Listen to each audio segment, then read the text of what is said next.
Mm. All praises due to Allah. Thank you so much, Brother Minister Farrakhan, for that refuge prayer. And so now we want to just play a brief clip before Brother James takes us further into our program. This is from NOI Los Angeles on Instagram.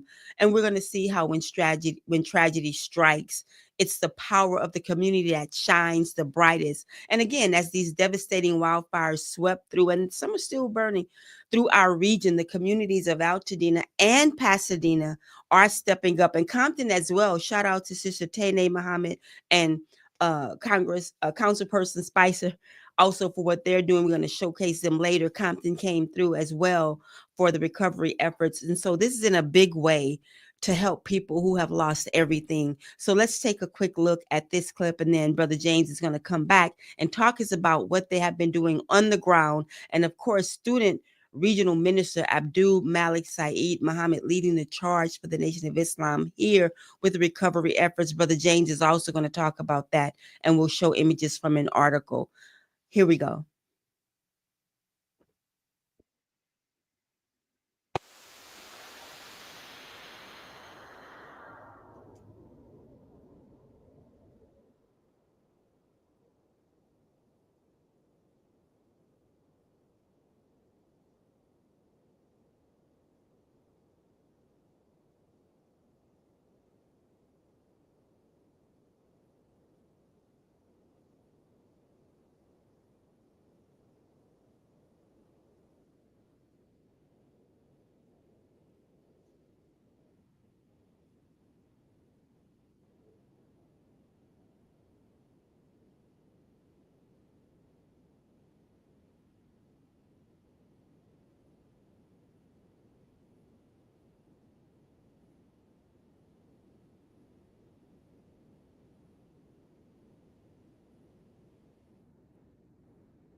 We saw there in the clip, and also we have a special guest on the line that Brother James will also introduce us to.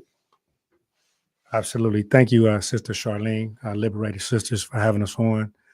Thank you, Moore Studio, for having us here as well. What we've just witnessed is tragedy that took place in the Altadena area. What we've seen was what we've seen is our people going through the time of their life. I mean, boots on the ground. What you're seeing is the emergency efforts. The emergency efforts is when, and our disaster consultant will be here to speak on that by phone. But what we see now is a emergency effort. You know, it happened, shock of the hour, shock and awe. Let's get the people the resources. They need clothes, they need food, they need directions, they need logistics. So we seeing this happening right now. So, you know, shout out to the organizations that was boots on the ground early, the Nation of Islam, the Volunteer Ministry Church, Music Changing Lives, Josiah Bruni, Natives from Altadena, My Tribe Rise, and of course, New World Academy Foundation, with a litany of other organizations that came out that collectively came together for these emergency efforts. But after these emergency efforts are over, we have what you call a recovery phase. And with this recovery phase, this is the services that our people will need to keep going, because this recovery effort is going to take years, you know, probably 5-10 years before everything is back to where it is or where it needs to be. So I would like to bring a disaster consultant that is on the phone with us right now, Demetrius Gray, that's going to really, really enlighten us all about what we need to hear about how to move forward in this process. Well, Brother James, thank you so much for just giving me the floor and the time. I really so much appreciate the work that you've done on the ground. I mean, just seeing you guys at work has just been heartwarming. I've spent almost 15 years of my career serving disasters all around the continental United States and the British Virgin and Pacific Islands. And that's everything from, Maui that we, saw last year to Hurricane Helene, all the way back to the Joplin tornadoes in Missouri. And so, I hail from Louisville, Kentucky, and one of the things that's always true in all of these events is that nobody ever thinks it's going to happen to them. And you start to really understand that life is fragile. It's a vapor, and that there are things that, we all can be doing right now to protect ourselves from these moments that can happen to any of us. And so here on the ground in Altadena, with the recovery phase that we're still in to some degree, which is making sure that people have, food, clothing, shelter, we're really preparing to move into the, or moving from the response phase to the recovery phase. So people are starting to think about, okay, well, what does it look like for me to rebuild? What does it look like over the next few years for me to put my life back together again? And to what you said, it is complete and utter devastation. I mean, every single structure, I think the total number right now in the Altadena area is 10,912 structures damaged or destroyed. And so it's a mammoth undertaking. But I will say that the spirit of the people is intact, and they're really encouraged to put their community back together again. And part of what we need to be doing is helping them protect and preserve and holding up their arms to continue that effort over the next, really probably decade. Just so you have context, the average natural disaster recovery effort takes on average 7 years. Whoa. Wow. Yeah, 7 years. And so, and in this case, it might be a little bit more complicated than that. So estimates today are saying, somewhere between 10 to 15 years will be the rebuilding effort here. The dollar value number of this event is $275 billion in damage. Yeah, you heard that correctly. $275 billion in damage. And so, there's complexity. It's not easy, but really sort of being in it with people for the long haul is what you really need and what they'll need to really make sure that they get back to where they once were. Wow. Can you discuss some more of the complexities in terms of why this would be a longer recovery effort? What's making it that with these fires? It is urban in nature. So the more urban the disaster, the longer the recovery. And so most disasters don't occur in major metros. And so because there is that complexity, I mean, as an example, there are 4 different water utilities in the city of Altadena, right? There are 2 different power companies. It happens to be in an unincorporated, it's not an incorporated city. So even though we call it Altadena, it's not really its own city. And so it falls under the jurisdiction of the county of LA. And that creates some complexity, right? So it doesn't really have its own mayor per se, that has a lot of, ability to help the city decide or do what's in the city's best interest. And so that makes it a little bit more complicated than it would normally be, as opposed to like a rural town that's in the middle of nowhere. Everybody knows everybody. They can streamline things and get things done. It's more complicated in a county with 20 million people, and so that's where the complexity is going to come from over the long haul. Wow. Thank you very much, Brother James. Yes, thank you for that, Brother Demetrius. Now, you've been boots on the ground with us, going to different locations, resource locations. You were with us the other day when we visit a native from Altadena who structure was completely destroyed, 3 homes. I mean, it was in rubble. And he said one of his structures was covered by insurance, but two structures in the back was not covered by insurance. You were able to use your expertise and your level of disaster preparedness. Can you go into a little bit about that when you spoke on the grants and the government involvement and the pushback? And what do these people need to do in order to make it to the next level of receiving help? Well, I think there is like a general, like, there's information is always a challenge, and it's in part because our government is broken up into a lot of different pieces. But there are a lot of different agencies that do disaster response related things, right? So FEMA, you've heard about FEMA, you've heard about the SBA, you might have even heard about the Army Corps of Engineers. But there are others. So the Department of Housing and Urban Development has its own disaster assistance sector. And so what will happen is eventually there will be an assessment that's done within housing and urban development to determine what the unmet needs are of the community.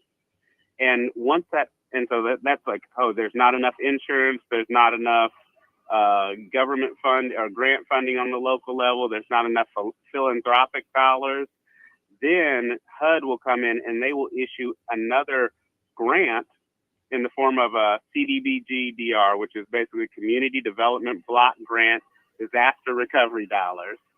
And those sums are in the hundreds of millions, if not billions of dollars to fill the gap for something like the what we saw the other day, where, hey, my structure burned down, I didn't have insurance, and now I don't know how I'm going to rebuild it. The HUD funds can be used for that. And so those are the sort of things. Unfortunately, nobody has actually been saying out loud that all of these things are on their way and already exist, right? So people are being industrious and they're taking it into their own hands, but it really is, I'd encourage anybody listening that there is assistance that will continue to come. It just takes it a little bit longer because right now in the response phase, they're just collecting data. So they're trying to get as much information about, okay, what do we need? Do we need this particular agency? Do we need that other agency to come in and augment? Because every community in the country is so different, right? Some communities are very rural. They need the Department of Agriculture. Other communities need a lot of HUD support. Other communities need USDA. So they're trying to right size what needs to work for this particular community. There will always be gaps. It's just how it is. And then, we'll come in and organizations like your alls will come in and support in the areas where there aren't gaps. But the thing is to continue to be vocal. Tell people what you need, right? Because there's likely a resource that just hasn't been uncovered just yet to meet whatever need is out there. Wow, this is a lot. Amazing. It's a lot. I've been covering this for the Final Call newspaper, and it's still shocking. How are they being housed right now? Like, money's needed, housing vouchers. What's happening with that piece?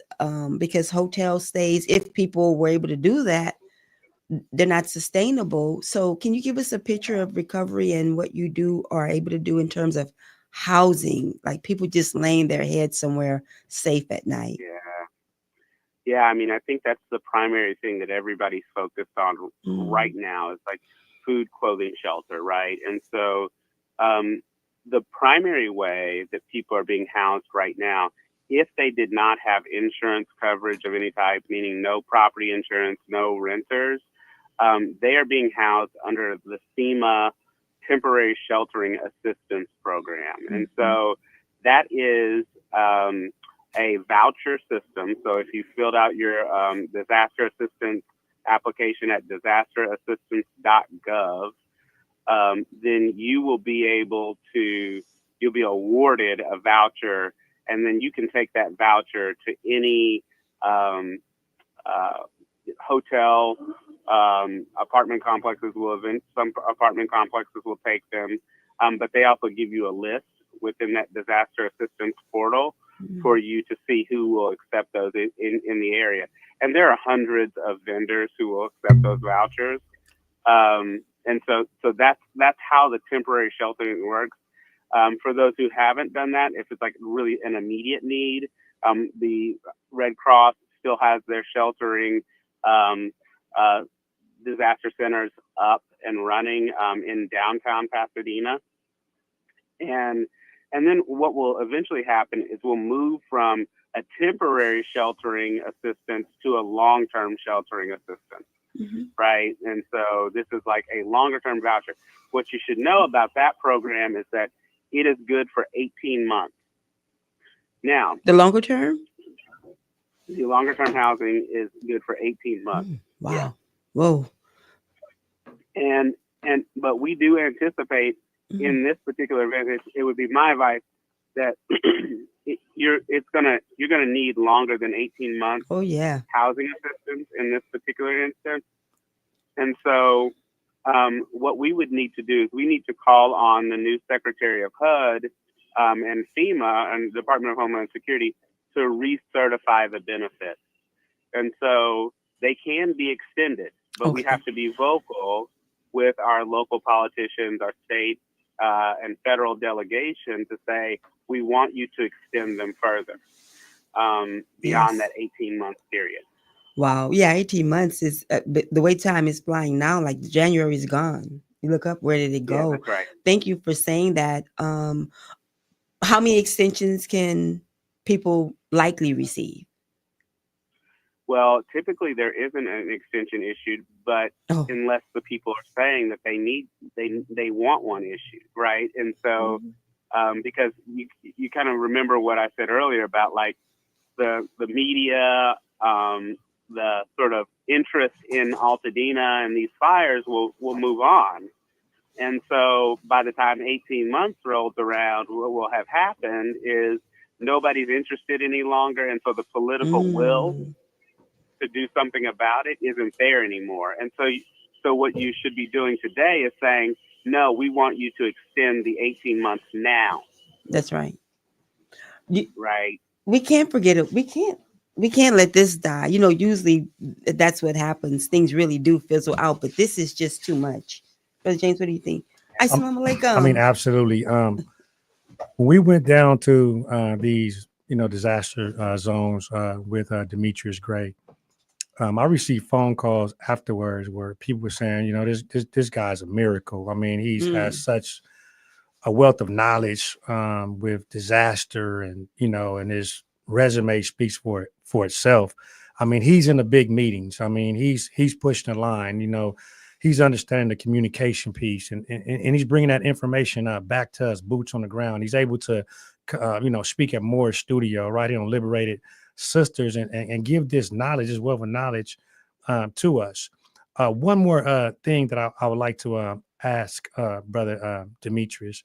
Brother Demetrius, in regards to Altadena being rebuilt, in regards to it being rebuilt, you spoke on the foundation and how the foundation will be hauled off. It needs to be hauled off. You can't build on this type of situation. Can you explain the foundations of the house and how they would the homes and how they were destroyed, and what does that mean for the residents there?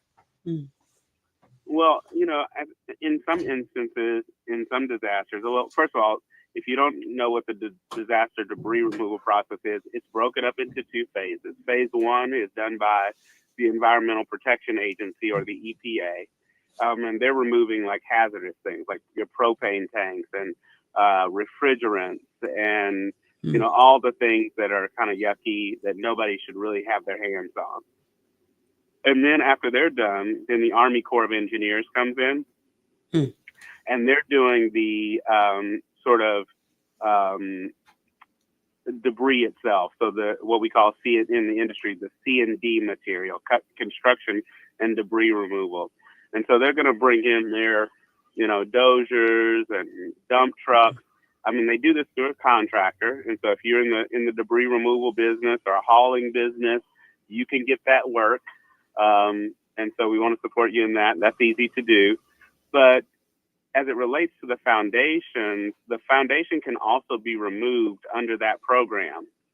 So, but you have when you complete what's called the right of entry form. So you have to complete a right of entry form to the Army Corps of Engineers, and on that form it asks you, do you want the foundation removed? Right? You got to tell them. And part of the reason that you would remove it is that most of these houses were built on either a slab or on footers. And so what you can see is that it's going to be very difficult for the contractor that you hire it's just more expensive for him to clear the footer or clear the slab to make it proper for them to rebuild on top of, right? So you're going to have an additional cost that you wouldn't normally have that's going to be more expensive than us just saying, okay, well, let's actually, let's collectively purchase concrete services or foundation services together so that we can build the actual foundations of these houses. That's a better solution than trying to salvage what's existing. The other piece is that it was a fire. The material is toxic. I don't know that I wouldn't want to be living on top of something that had endured that. And don't remember that now we've had rain and concrete is permeable, right? So concrete will absorb the water. And absorb that sediment. And so you want to just be aware of those things. And I think that's probably a good moment for me to say, yes, your soil does need to be tested, right? Like you need to do those things in the early days because ash and soot is toxic. That's just what it is. And if they're studying the effect of wildfire debris on the ocean, then you should certainly be studying it at your home. Wow. And it was falling everywhere. Let's just be honest. Interesting. That's right. Yeah, interesting point I wanted to make about that phase one with the EPA, and then we can bring in Brother William to the discussion. But as is reported, San Gabriel is protesting right now against the EPA bringing some of that hazardous debris over into their area. That's a war waging right now. There's so much fallout from this, so much layers and layers and layers. Yeah, that's exactly right. And guess what? That is not even the permanent site. That's the temporary place. Right. So they don't. They don't even want it there temporarily. Wow. So wow. That's where we are. Thank you. Well, joining us in studio is Brother William Muhammad. Assalamu alaikum. Brother James's partner. That's right. Thanks for joining us. And we are discussing your great efforts on the ground. I didn't even get your opening remarks. I just threw you right to work. Brother James, stay ready. Stay ready. He was a pro. Yeah. Your remarks about just what you've seen, Brother James, the work that you're doing. All three of you. We've seen a lot. I mean, I guess I'll start present and work backwards. Okay. One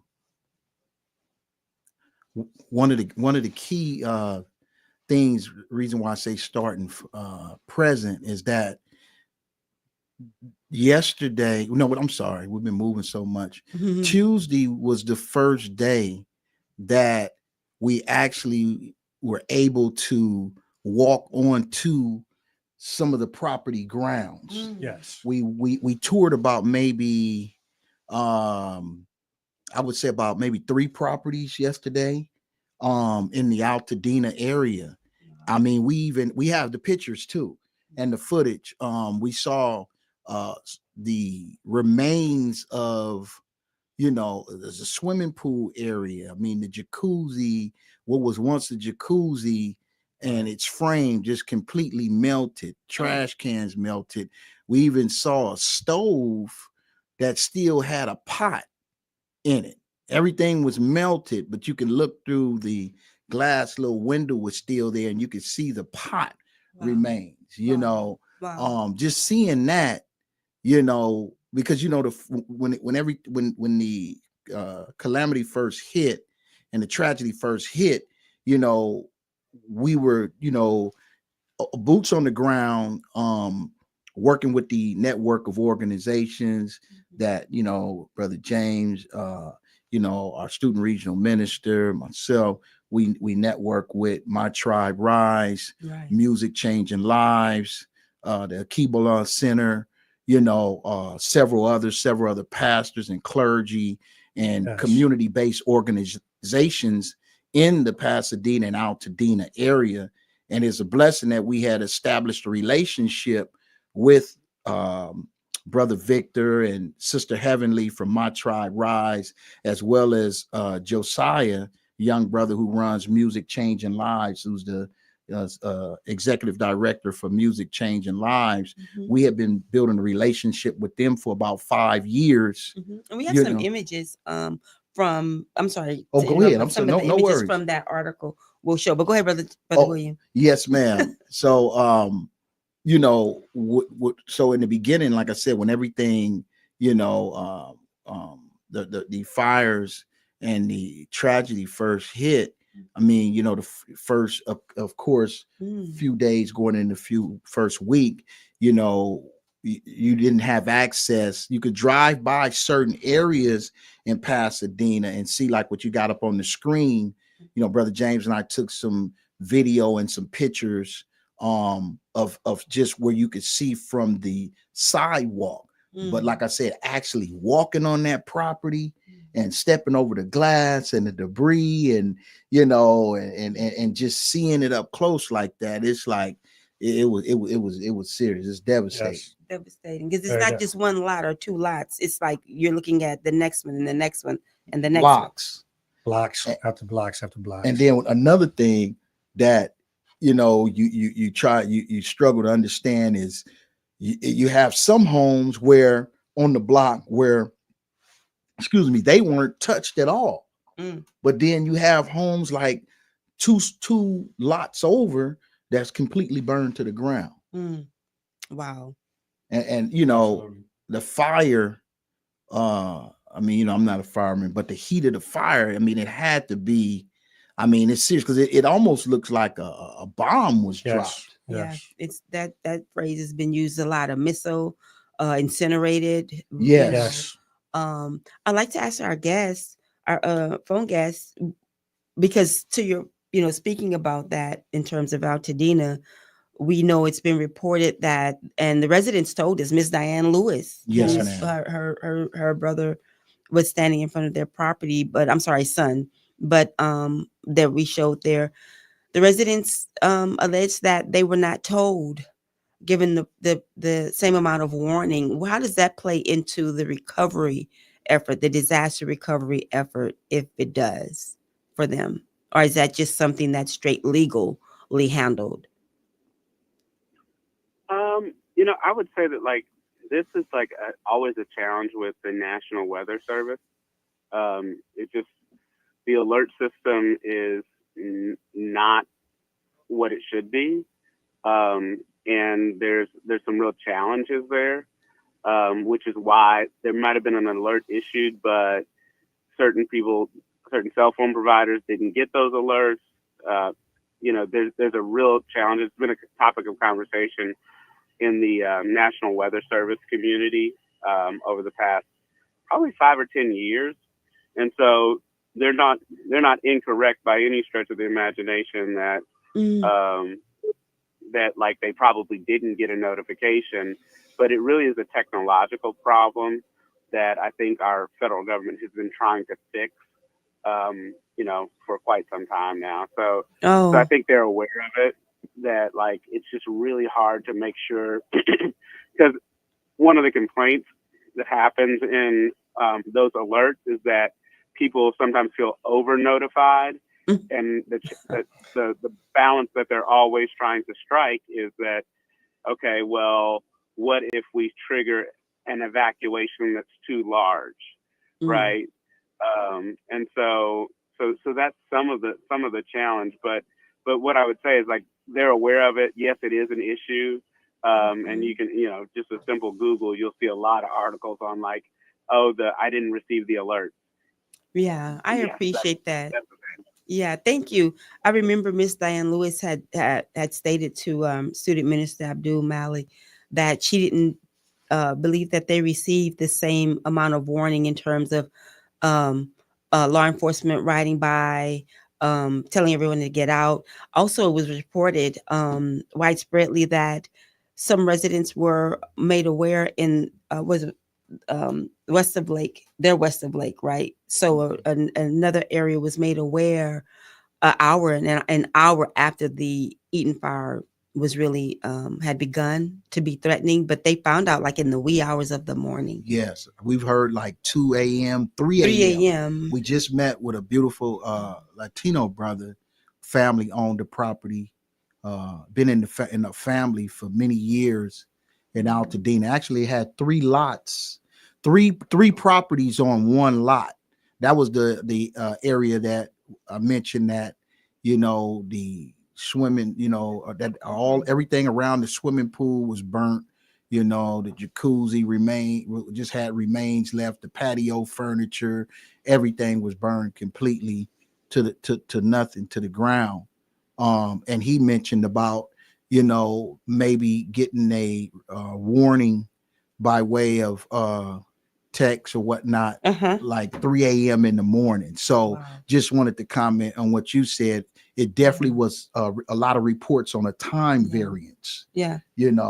That could have been in their favor, if it would have been the timing of the alarms would have gone off a lot sooner. Well, and I'll just hop in. I'll say, maybe it's probably time for a different method of alert. Like in the Midwest and Southeast, it's far more common for there to be sirens and loudspeakers right. and that sort of thing that are tested on a regular basis just to ensure that everybody's aware. Yeah. And so, it seems like it would make a little bit more sense in this instance. Man, Wow. come on, Hey, Demetrius, great man. Thank you very much for your expertise. We definitely got to get what really caused the fire. Yeah. So when we get that, we'll definitely have you call back in. I know you're on your way down to the studio. Maybe we can chop it up about that. But definitely, thank you for being on, my brother. Thank you. Thank you all. Thank you, Mr. Ray. All right, peace.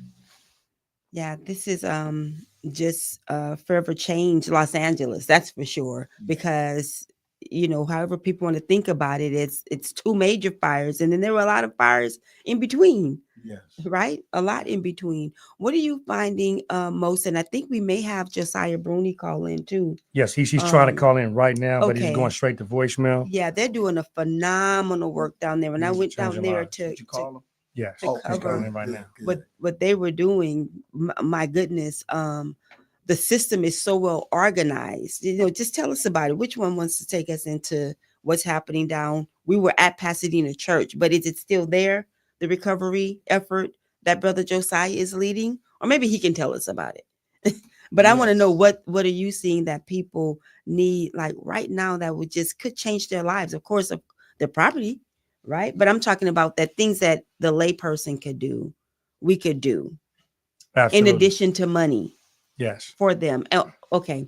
I know I'm asking a lot of questions right now. It's been a long time. I'm back on the air, making my way back. But tell us some things, some do's and don'ts that we're getting in terms of what's being asked for and what people really need right now at this point. Start, Brother James, till Brother Josiah comes in. Absolutely. Hopefully we have music changing lives, Brother Josiah in. But the difficulty factor and the challenges that are faced, at these centers that are helping our people is temporary. We may start off at a church, but the church need their church back. So it goes at a certain time, and then we have to move to another location, maybe a strip mall. Strip mall give that opportunity to the people there for services, but guess what? They need their strip mall back so they can conduct business. I mean, that's what has been faced. And Brother Josiah really can go into it in depth of what's happening with that because he's definitely leading the charge in Okay. creating these facilities. He sure is leading the charge. Brother Josiah Rooney, are you there? Yes, ma'am. How you doing tonight? I'm doing good. Thank you, brother. How about yourself? Hey, man, I'd say I'm blessed and highly favored. And if I'm ever fighting a bear, rub the bear with honey. So how you guys doing Oh, tonight? that's well. That's That's right. a My good God. My God. That's right. Well, I was telling people I witnessed. I was in awe to see what you all were doing down there, in such a short amount of time, the organization and also the hands-on for the community is just really beautiful to see. At this juncture, what do people need now?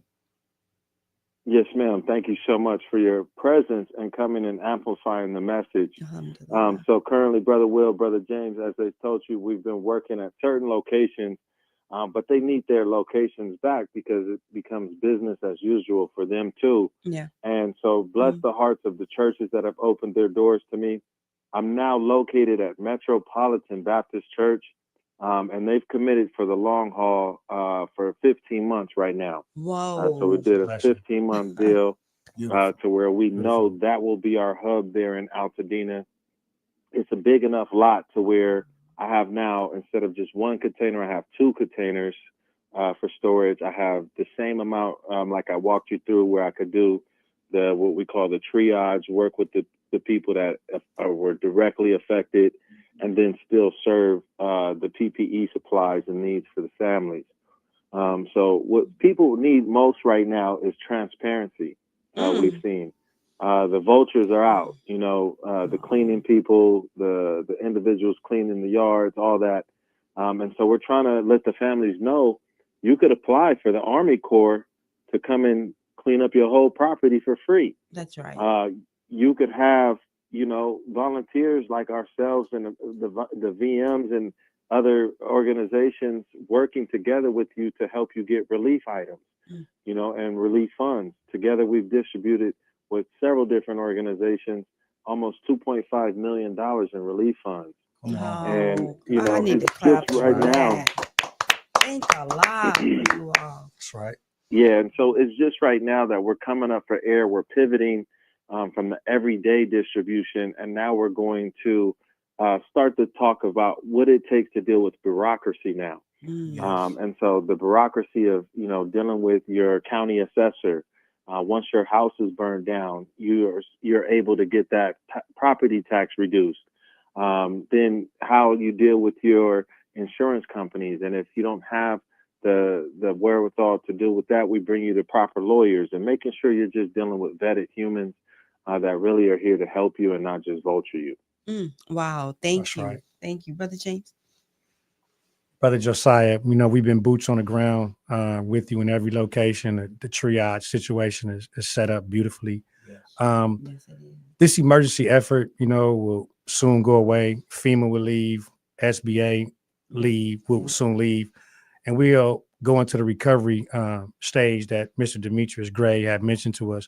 What does that look like? With the organizations helping in My Tribe Rise, Music Changing Lives, New World Academy Foundation, the Pasadena Church, this collection of collectives that are helping out there. What does the recovery realistically looks like, and what will it take, according to your expert assessment? Yes, sir. Thank you, good brother, again for amplifying that message. So we've currently assembled a very experienced team that can provide engineering and development expertise, as well as providing strategic capital to implement strategies to facilitate the restoration of our infrastructures that were lost, as well as providing quick response and for replacing multiple family homes. That's my current mission with the Heal Dina campaign that we've started and Heal LA County. So again, with all the partners that we've brought together, we're now trying to focus on our end of saying, okay, we're going to open our Rolodex, bring in the capital partners that have the dollars to bring this infrastructure to the table, work directly with the county supervisor and her team, because in Altadena as a county, it's not a city. So it's where I have to deal now with the bureaucracy of just the county. supervisor. And so, and also the Congress woman there, Ms. Judy, and the others that are available that can help us. And what we're looking to build is, I called it the other day, it's kind of like adopt a city or adopt a state. You see, they have these programs where other cities adopt other countries. Well, it's now we need the people to adopt an Altadena and bring all their resources to that community because it's been ravaged. I mean, there's areas, that look like a bomb hit it. Yes. You could see straight through for 3, 4, 5 blocks ahead of us. So it's a tragedy and something that I've never really witnessed before in my lifetime. But we're here for the long haul, and we're bringing in the experts now that know a lot more than us. And that's the beautiful part about this Heal Dina campaign. Again, we're bringing vetted resources, individuals we could trust that are going to help our families to rebuild. Brother Josiah, thank Allah God for you. That's Why right. did you step in? At what point? What, you're on the couch, tennis court, basketball court, I don't know, music behind the keyboard. At what moment did you decide to say, I've got to do something, and then did it?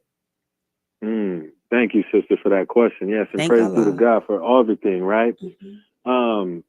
It was 2 days after my birthday, really. I was there celebrating my birthday in Altadena and just reminiscing and thanking and giving praise to God for all that I had become. And I was having breakfast that day there in the town on the 6th, the day before it hit. And I just was asking God what was next.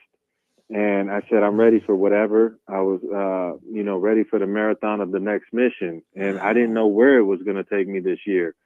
And then once the fire hit and struck, the county had reached out to us and asked us to implement a 9-point plan.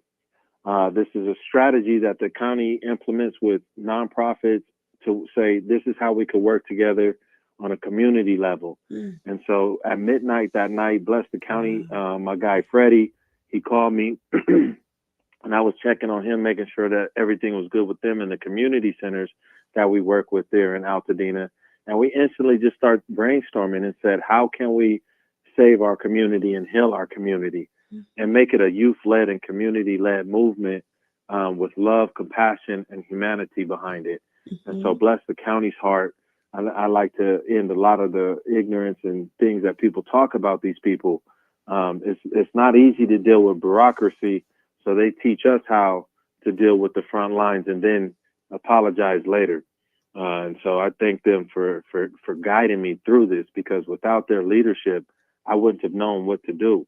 And now that we're working directly with the county of LA and their deputy director, Leslie, bless his heart, this brother's now deploying FEMA, deploying Red Cross with me, deploying the SBA. I mean, literally one day we was at the church, we signed up 109 business owners for support. And even if they just received $1,000, let's say, right, that's $109,000 that went back into that community instantly. Wonderful. And so, the FEMA, we dismailed that. I mean, people were saying they couldn't get the FEMA. They didn't, it was a joke, this, that. We worked with GoFundMe. We brought him out, bless their heart. We just gave money away with him at PCC with the Change Reaction. So all of these people that are stepping up, we're now working with them directly to get to the families. And that's the beautiful part about this campaign. Thank you so much. That's our time for today, brothers. We got to get out of here. And how can people get in contact with you, Brother Josiah? Please follow us at musicchanginglives.org. That's musicchanginglives.org. And Music Changing Lives on every other platform. And we love you guys, and thank you for your support. Likewise, thank you. And how work, can brother. we reach? So you in the field. That's right. And your website? Our website is newworldacademy.org, newworldacademy.org. Thank you. Liberated Sisters at gmail.com, and also finalcall.com. We'll come back with the full, with what's in the final call next week, God willing. I'm Sister Charlene Muhammad saying, if it's impacting our community or can uplift us as a people, let's talk about it. Peace. Peace. Peace.